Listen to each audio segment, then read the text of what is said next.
Mort de Françoise Hardy. Cette déchirante conversation entre Thomas Dutronc et Alain Souchon, il y a 15 jours. Une icône nous a quittés, malade depuis de nombreuses années.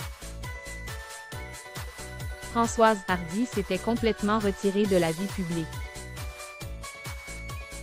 Mais le public, pour qui elle a tant compté, parvenait à avoir quelques nouvelles par le biais de ses proches. Il y a encore quelques jours, son fils, Thomas Dutronc, lui faisait une belle déclaration sur le plateau de C'est à vous. C'est une combattante, et une grande travailleuse aussi,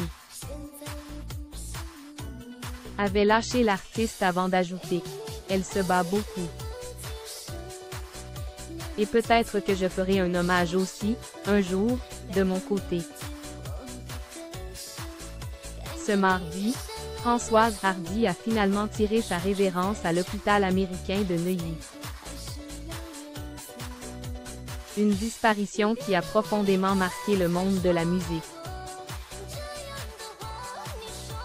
Et notamment Alain Souchon, dont la chanteuse était très proche.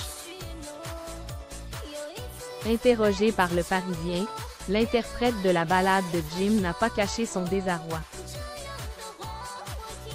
C'est une perte énorme, un peu de ma jeunesse qui s'en va. Son arrivée dans les années 1960 a été considérable pour ma génération. Elle avait une douceur romantique, une beauté.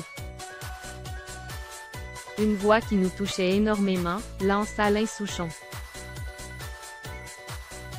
Si le chanteur n'avait pas été en contact récent avec Françoise Hardy.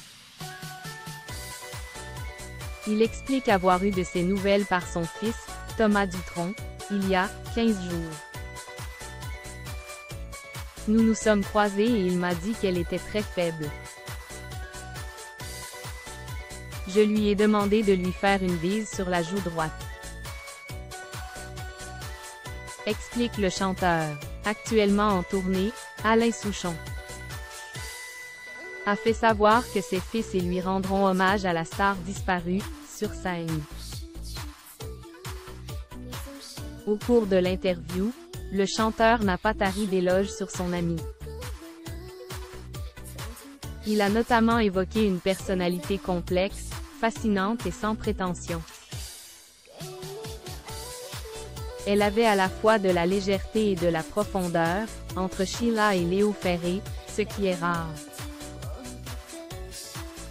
Lance Alain Souchon. Elle était réservée, timide. Elle était très belle mais elle n'en jouait pas.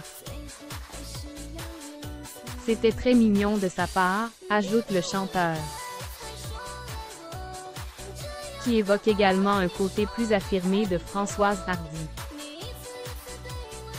Elle avait son petit caractère.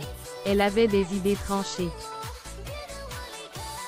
Et j'aimais bien ça, on ne s'ennuyait pas. Elle avait de la conversation.